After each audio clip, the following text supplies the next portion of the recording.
So scrimshaw is this really beautiful method of art that's done either on baleen or ivory, and traditionally it was used to tell stories.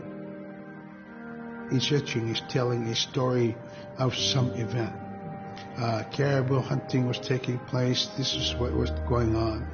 War began around this time, and so it sort of gives you a timeline of history through etching.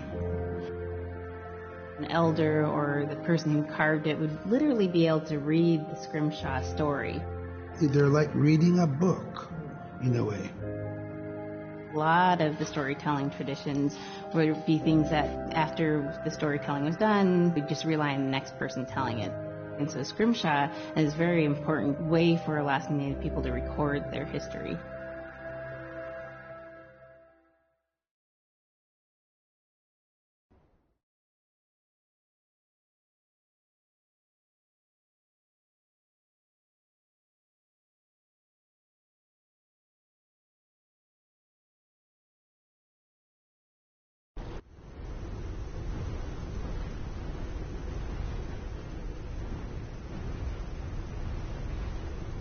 Ano hulak paislugi sunira kana chokunni tabra ni beak siagarewaluk ayungitchok payagniuliakso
Kawayaktok kisimreome. Araan na pangapiaktok.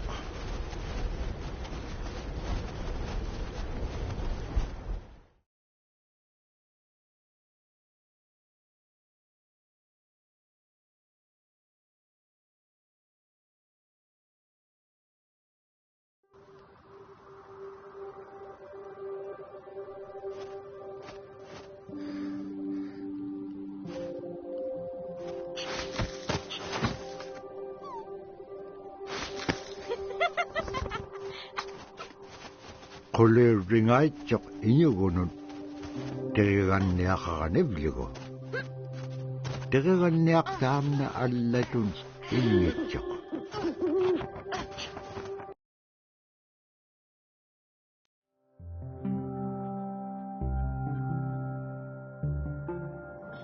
When I was growing up, my grandpa had a pet white fox. If you're a good friend with a fox, when there's danger abound, they try to keep you from getting into trouble. They pull tricks here and there, and foxes are like spoiled little kids in a way. When you let her out, she'd go prancing out in the snow, jumping in the air. I know she was happy then.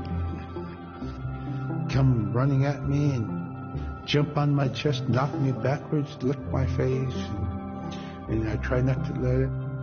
So that was my memory of my grandpa's pet fox.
Caribou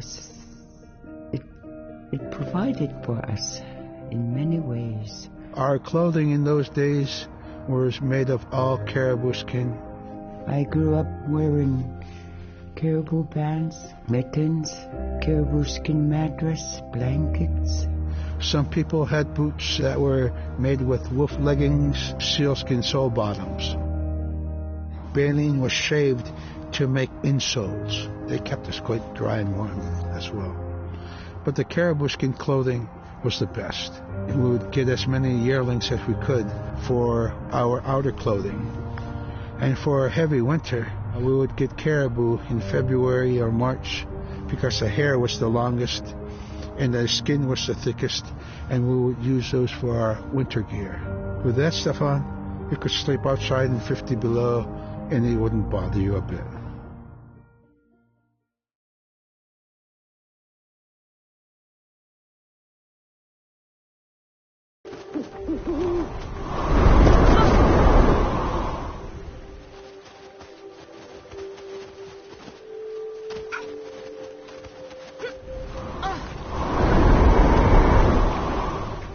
Niveaksiagaroluk kangersingarok. Supaya ikay allawlun itam na terigan niyak.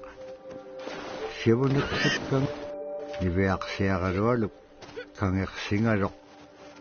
Supaya ikay allawlun itam na terigan niyak. Siyabuniksit kang niveaksiagaroluk.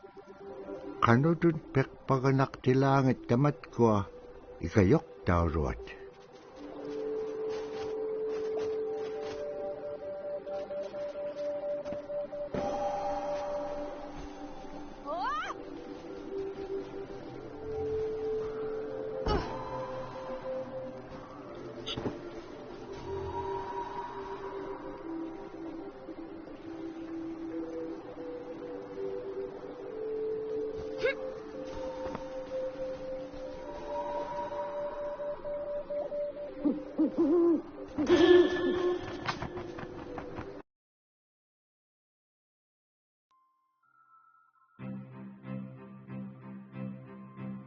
Sila is the weather.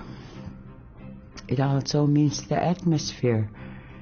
Here's the nuna, or the land. And it's anything from the land into the moon, the sun, the stars. That's Sila. It's a very spiritual, and we have a relationship with Sila. Sila has a soul in the same way we do as people, in the same way animals do.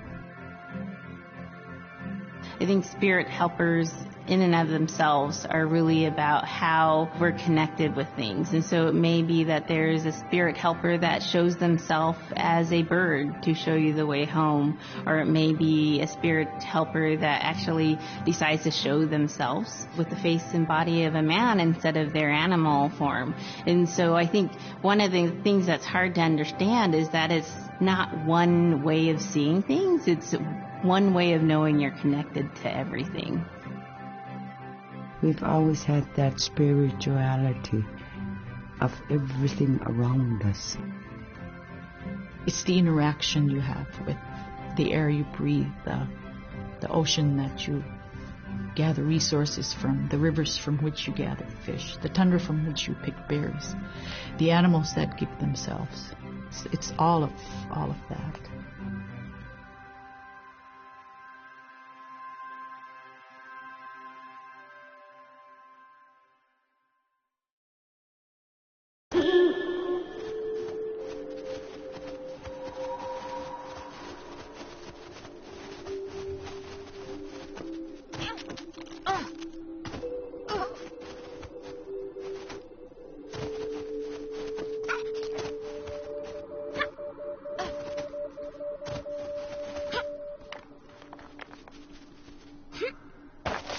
Diviaqsiaqalualugu teriganniaqalu ikayuuti piaqtuk.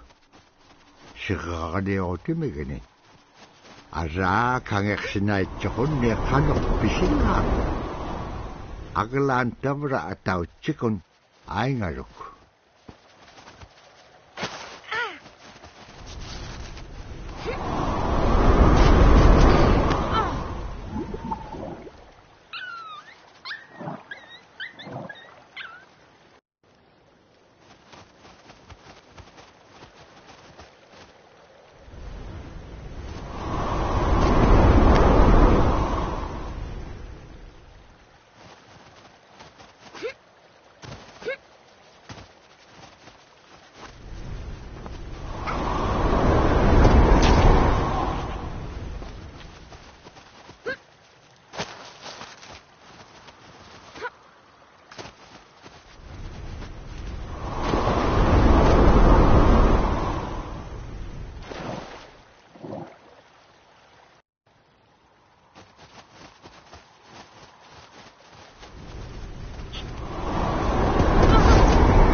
In the winter, when we were traveling, we didn't build sod houses, we built snow houses.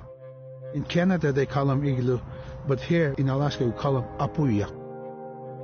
We'd do a day of travel, and then we'd make a apuya.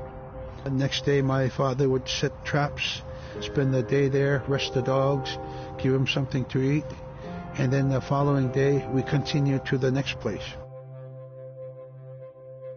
We'd go to my dad's sister, who had a house at Dubai. They had a small sad house over there.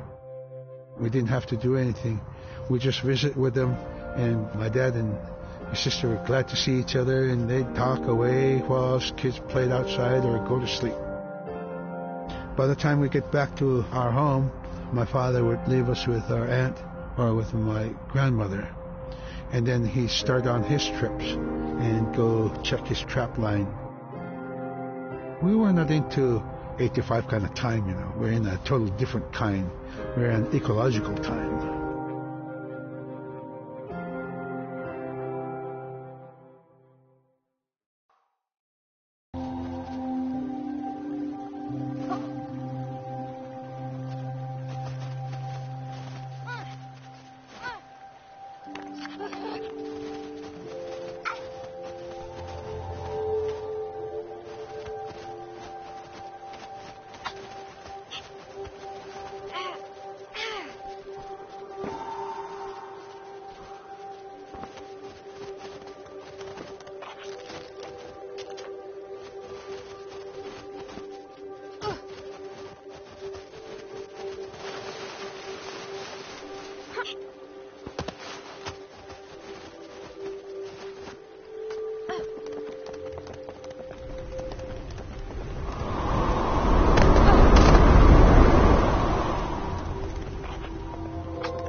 Iveaksiarolu tikitka aanarpit.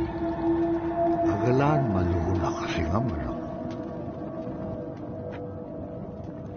Inyokoluk tikingamalok iveaksiarolu piingaan.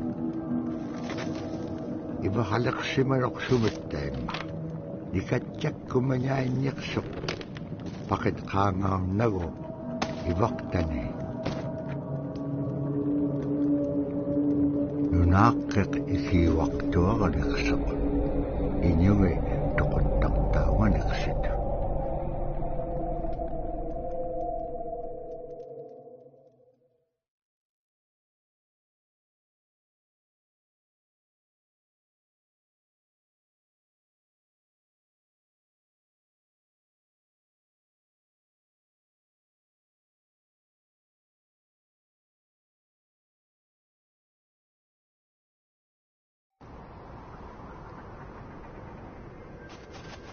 Iveaksiarolu upperingitka tautuktani. Tautugunaqtuaq sunapayaaq siquminganiqsuq. Iveaksiarolu iyuniaqatingi pisaullaganiqsut. Qanuqimmiya Ano ko lakpas kanyang dahil na kumanyait ka. Tama nga isumawak domin. Kaharak pam inyo liptaktak.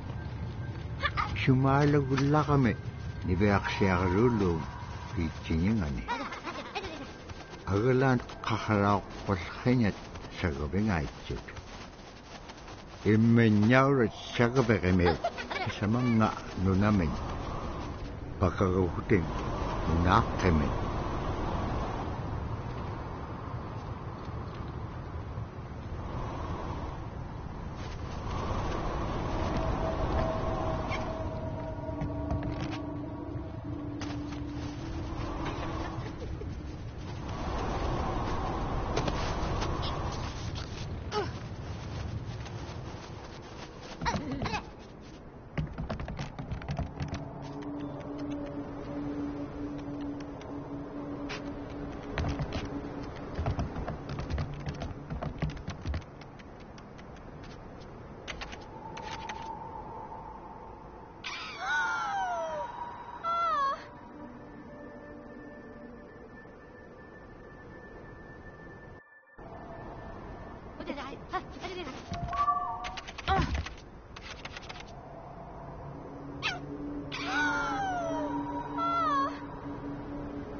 Kahit buwan today, kalagtok inyo gungaro ako pit.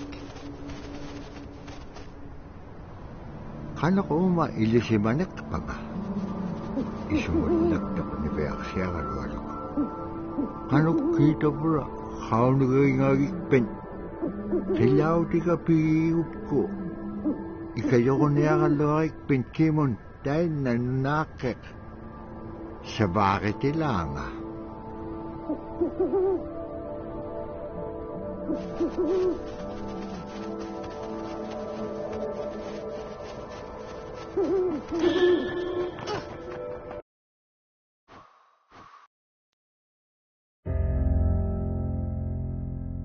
Drum is something that's common to all cultures in Alaska. All cultures have a drum that may have some stylistic differences or differences in the materials that it's made, but it's still in recognition of life and vitality. And the drum mirrors the heartbeat. And when you continue drumming soon, it will be in line with your heartbeat. Because that's what it's supposed to be, the heartbeat of the community. And it symbolizes vitality. And it's the most tremendous feeling to be in a room and to have one long row of all the drummers and to have that feeling of unity, everyone beating in harmony, the drum beat in unison. It's the most beautiful feeling. And to know that you're connected, you're on the land that you are connected to. And even if you grew up outside of the community, that which is in you comes from this area. And it's the greatest feeling.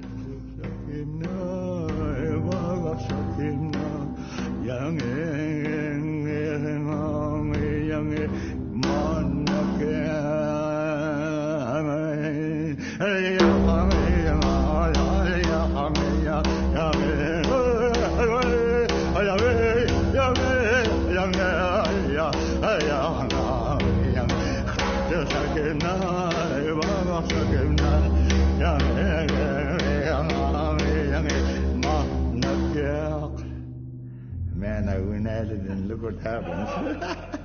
Oh.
Killa rarak tuat diver serlo lo praktikke. Asi ane blitin suna itukto sa ulu mga.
Ibeak siya karolo.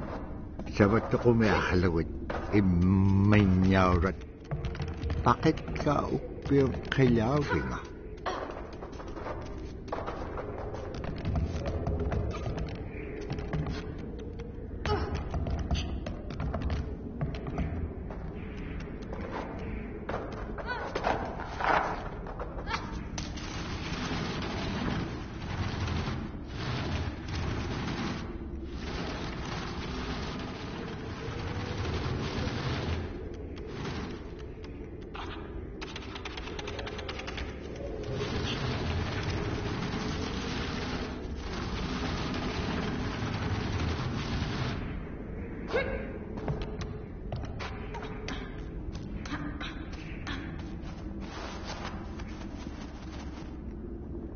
Ibeak siya karolo kutingarok kilaw delegajo ne.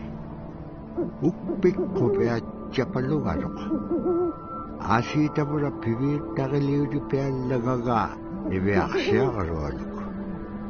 Dahil nako ne ay chudi hilakangarok.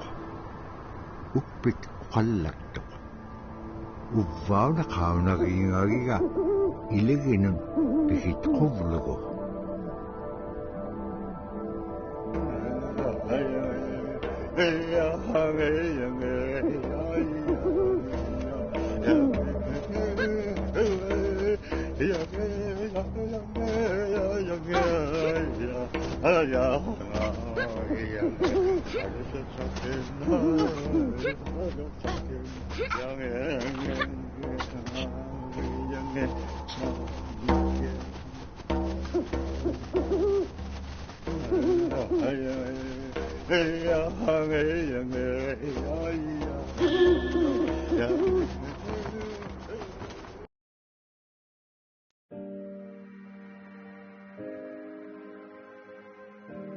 The bola is what we call kilamitang.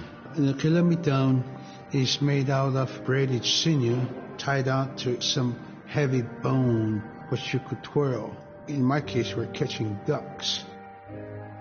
When we're out whaling, sometimes the ducks start flying. And they're good for duck hunting. You know, if you're a whaling crew, you can't make too much noise. So you can't use a shotgun for getting some duck soup handy, you know. So bolo was a really handy weapon to use for catching ducks. You know, the ducks fly in, you throw it up and tangles up the bird, and down they go.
Dabra tayo na igilehotik.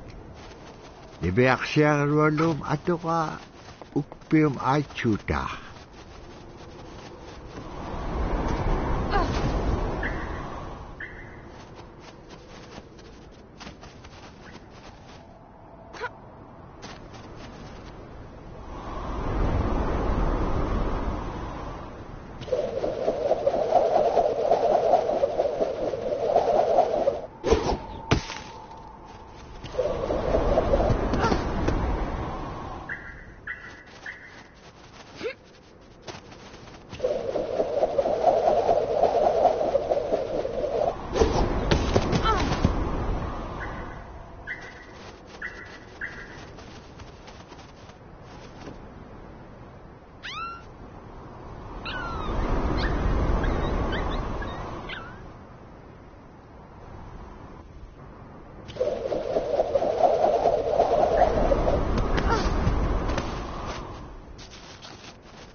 Sila tane nunakingata inyokuluk kasawag.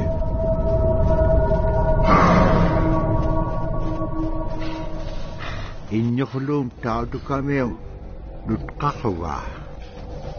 Agalan ni Beak siya ngalwaluk sa perinakasimal.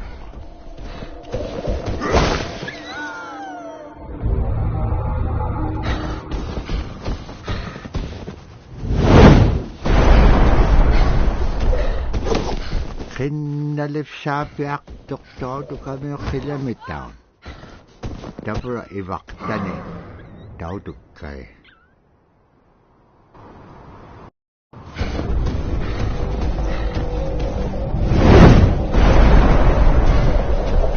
Kinalip sa Beak doktor kami kilometer. Dabra iwaktani taudu kay.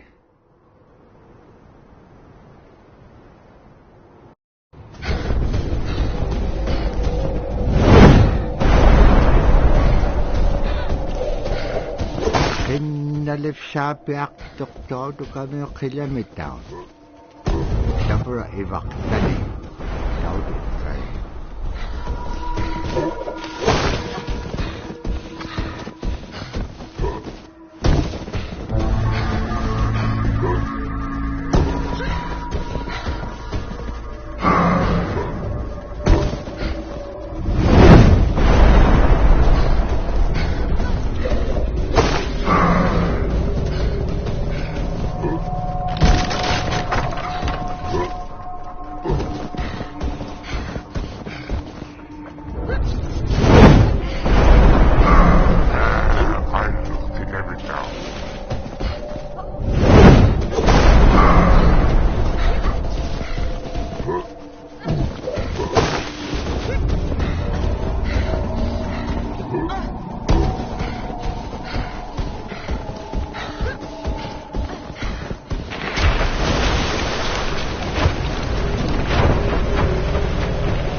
Annap khaslik kalwaktuk agalan igilawningat si kakalaksisinyaktuk.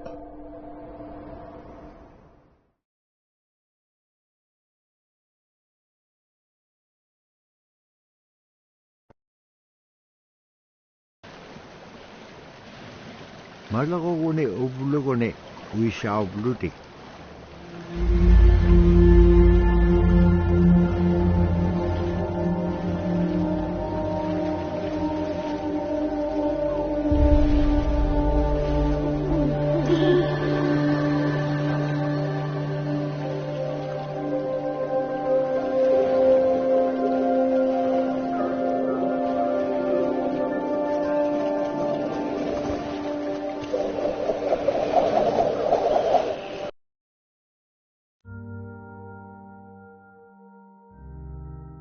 The scaredest I've ever been, I was 12 years old. We floated out on a piece of ice while we were duck hunting. It was a bluebird day, just clear blue skies. And there was three of us, myself, my brother, and my dad. Next thing you know, we see this dark shadow on the ice. We look and it goes behind us. So we all jumped up, startled, and my dad, he started running. We got back to the ridge there. The ice had fractured, cracked, and broke off, and we were floating away. We were drifting. It was close enough to where my dad would have made it. He stopped and he thought about throwing us across, and if one of us was on the other side, we would be split up. So he stopped, and he just so happened to have a cell phone on him. 911 didn't pick up. That's the worst feeling in the world right there. 911 did not pick up. So he left a message because they record their calls. Once he had relayed that information, his cell phone died. That was the scariest moment I've ever had in my life. We were floating away and I thought we were left for dead. He kept calm during this situation. He's bringing out everything positive in this case. You know, I'm crying, my brother's freaking out. It went from clear blue to dense fog. Within a couple hours, we heard the chopper flying around, so they must have gotten our message. We thought we were saved, and then the chopper sound went away. So we lit some of the sled on fire. It's plastic. We thought black smoke in the fog would create some kind of marker. Chopper pilot had mentioned when we got rescued, you could see a glow in the fog, and he slowed down there, and sure enough, as soon as he slowed down, we got within visual. That was definitely the scariest moment of my life, was floating away and not knowing what the outcome was going to be.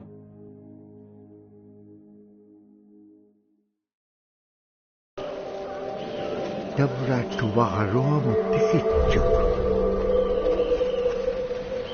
Agalan tuwit pagabitcho.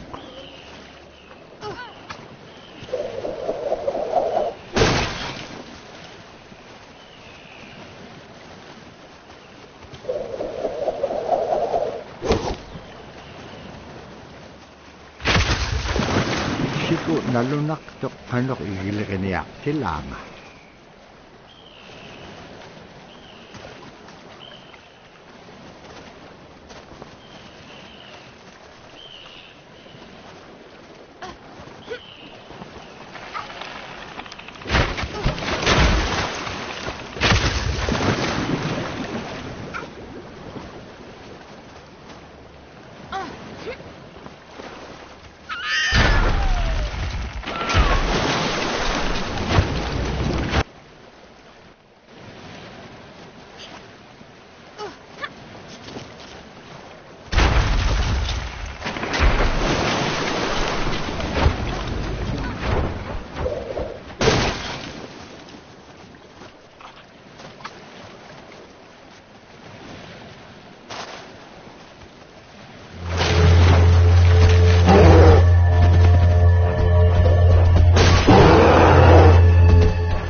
Pisasa ko may akalugon nanok ang nagkubit. Pinatitaka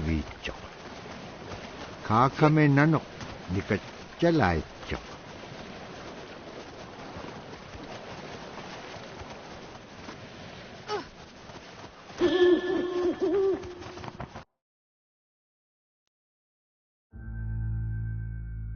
We're very much aware of the climate change. And it's been for many years, even before climatologists were noticing the change, Inuit were already saying, Sila alangoktok. Our climate is changing. If the heat is going the way it is right now, for us it's going to be pretty bad. Different birds are coming, and they're coming earlier, and sometimes rain is more than what we want. Because when there's more rain, we know it's going to melt the permafrost. In my time as a young whaler, when I was 9 years old, we're hunting from ice that was about 25 feet thick. And there was giant icebergs already floating, coming by. That was the first signs of a changing climate. Ice that never broke before was now moving. Now, here it is 50 years later, we're hunting whale from ice that's 18 inches thick. There's no more thick ice. It's creating a malfunction in our whaling season is what it is. And actually more than that, all seasons in general. I think we are more scientists than more people will realize. We have more knowledge of those things than people will ever know.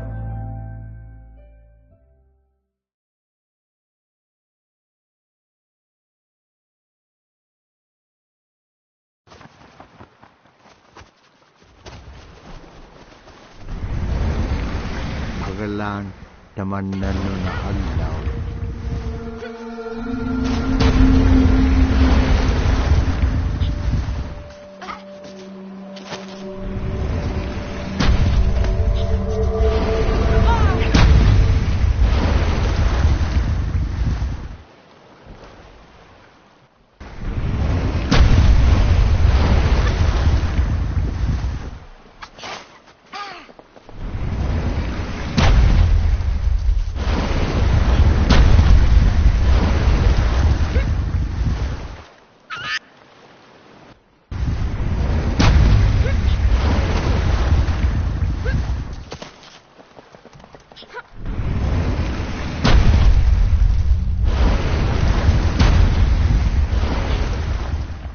Duktan lanifsok, ano ba yak?